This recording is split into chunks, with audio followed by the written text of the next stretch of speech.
ये 3 colours mix करके आज महाकाल भगवान की मूर्ति बनाएँगे। जो महाकालेश्वर उज्जैन में जो ज्योतिर्लिंग है, वो ज्योतिर्लिंग आपने देखा होगा बहुत सारे लोगों को बनाते हुए। और शिव पुराण में ऐसा कहा गया है कि ज्योतिर्लिंग जो होता है, और ऐसी समझ भी है कि जो ज्योतिर्लिंग होता है या जो शिवलिंग होता है, ये ब्रह्म स्वरूप है।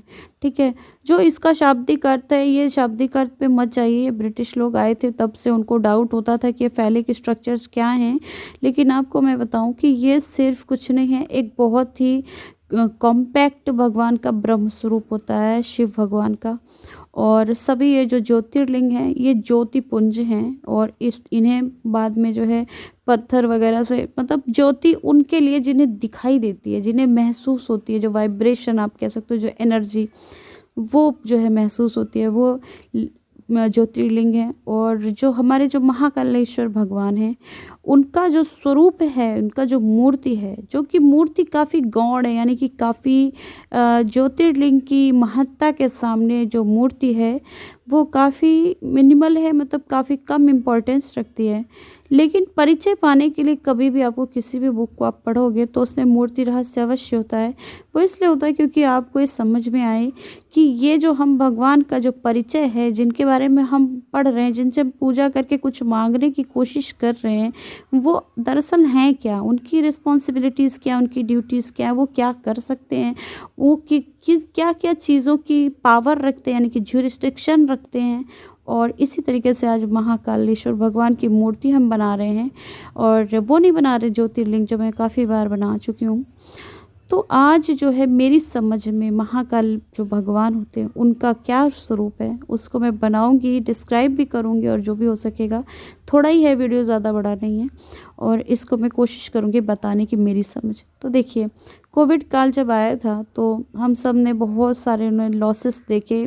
अगर आप, मैं नहीं चाहती उस तरीके की कोई अनफॉर्चुनेट इंसान हो जिसने कोई पर्सनल लॉस या फिर कुछ ऐसा झेला हो, मैं नहीं चाहती हूँ कि ऐसे आप हों। बट सत्य यही है कि कुछ लोगों ने, बहुत सारे लोगों ने ऐसा देखा कि उस वक्त मृत्यु का तांडव चल रहा था, और मैंने खुद ने भी पर्सनल लॉस भी झेला है, और उससे उबरने में काफ़ी टाइम भी लगा, और मुझे खुद को भी कोविड हो गया था सीवियर, और मैं पूरी तरीके से रिकवर कर गई। और ये सिर्फ शायद इसलिए क्योंकि मैं उस वक्त प्रे कर रही थी, और उसके पहले मैं शिव जी के स्वरूप से परिचित नहीं थी। I am sorry to admit, but बिल्कुल यही बात है। पहले मैं शिव जी से डरती थी, मुझे लगता था ये तो मृत्यु के देवता हैं, इनकी मैं कैसे पूजा करूँगी, और इनकी जो पूजा करता है उनको जल्दी मृत्यु आ जाती है। और देखिए मैं कितनी, मतलब वो थी, अज्ञान थी, और मुझे लगता है कि हर क्षण हम कुछ ना कुछ सीख रहे होते हैं। तो महाकाल जो बाबा हैं, महाकाल बाबा हैं, उनका ये है कि काल के अधिष्ठात्र हैं, और काल के जो अधिष्ठाता होते हैं, यानी कि मृत्यु, यानी कि समय के अधिष्ठाता हैं, यानी कि महाकाल, काल से जो परे हैं, जो मृत्यु के देवता हैं, वो देवता है हमारे महाकाल बाबा। महाकाल बाबा बड़े ही विचित्र रूप में, और बड़े ही कभी कभी किसी किसी के लिए डरावने स्वरूप में दिखाई देंगे, मतलब होते हैं। दिखाई देना तो बहुत ही, मतलब भाग्यशाली आप होंगे, और जब दिखाई देंगे ही तो आप समझ लिए मुक्त भी हो सकते हैं। तो शायद दिखाई देकर आप वापस बताने तो नहीं आ पाएंगे कि हाँ कैसे दिखते हैं वो, लेकिन इस तरीके के कुछ चित्रण हैं जो भी हमारे शास्त्रों में, पुराणों में, तो उस तरीके का हम कुछ बताते हैं। शमशानवासी हैं जो शमशान में बैठते हैं। देखिए, किसी भी देवी देवता को हम लाइफ के लिए पूजते हैं, किसी भी देवी देवता को लाइफ की उपलब्धियां, पोजेशंस, और इन सब जो, मतलब जो भव बंधन में हमको बांध रहे होते हैं, उन चीज़ों को पाने के लिए, हमें हमारा प्यार मिल जाए, हमें हमारी शादी हो जाए, या फिर हमारा परिवार अच्छे से रहे, हमारे माँ बाप सकुशल रहें, अच्छे से रहें, सब कुछ जीवन से रिलेटेड है। सब कुछ इस वर्ल्डली, मतलब जो ये वर्ल्ड में जो हो रहा है, इस दुनिया में जो हो रहा है, उसके लिए हम प्रार्थना करते हैं हमेशा। कभी भी मेरा ये काम हो जाएगा तो मैं इतने नारियल चढ़ाऊँगा, ये चढ़ाऊँगा। तो उसके बाद क्या, मृत्यु से डर लगता है, हम सबको ही डर लगता है, हम समझते हैं। लेकिन मृत्यु जो है ना, वो एक जीवन का सक्सेस है एक्चुअली, अगर आप देखो तो। क्योंकि अगर हमारे भगवान श्री कृष्ण गीता में कहते हैं वासांसि जीर्णानि यथा विहाय, मतलब जिस तरीके से खराब हुए फट गए कपड़ों को आत्मा बदलती है, उसी प्रकार जो इंसान बदलता है उसी प्रकार आत्मा अपने मतलब वृद्ध हो गए और नाकाम हो गए शरीर को बदल देती है और नए कपड़े पहनती है। उसी तरीके से आत्मा की जो जो जर्नी है वो हमेशा इटर्नल है और ये कोई खुशी की बात नहीं है, कोई सेलिब्रेशन की बात नहीं कि वाह हम फिर से जन्म लेंगे। ये एक एक्चुअली बहुत ही कष्टप्रद बात होगी अगर देखा जाए तो, कि हमें बार बार जन्म लेना है और फिर से इन्हीं भवबंधनों में फंसना है, फिर से हंसना है झूठ चीज़ों पे और फिर से रोना है बकवास चीज़ों पे। तो ये चीज़ें जो है ना सिर्फ लाइफ के रिलेटेड जो भगवान होते हैं वहाँ तक हम पूछते हैं। हम मृत्यु के बारे में सोचना भी नहीं चाहते क्योंकि हमने तांडव सबने देखा है मृत्यु का, कोविड में कैसे हुआ। सबने किसी ना किसी को खोया है, मैंने भी किसी को खोया है, मैं खुद भी चली जाती शायद, बट उस समय मुझे भक्ति जागी एकदम से और मैंने जो है महाकाल बाबा का रुख किया और उसके बाद मैंने प्रे किया।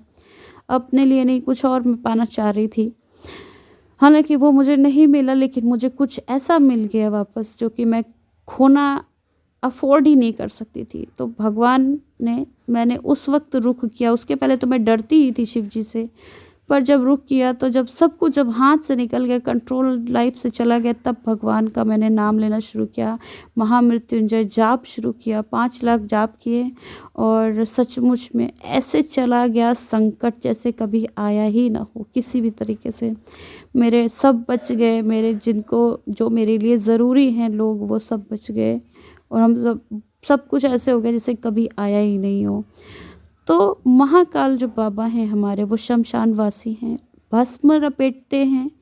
वो भस्म जो शरीरों के जल जाने के बाद बचती है, जब सब कुछ ख़त्म हो जाता है इस जीवन का, इस भव बंधनों का, इस भव सागर का, तब उसके बाद जो यात्रा जीव की शुरू होती है, जीवात्मा की शुरू होती है, उस यात्रा के जो साथी होते हैं वो महाकाल बाबा होते हैं।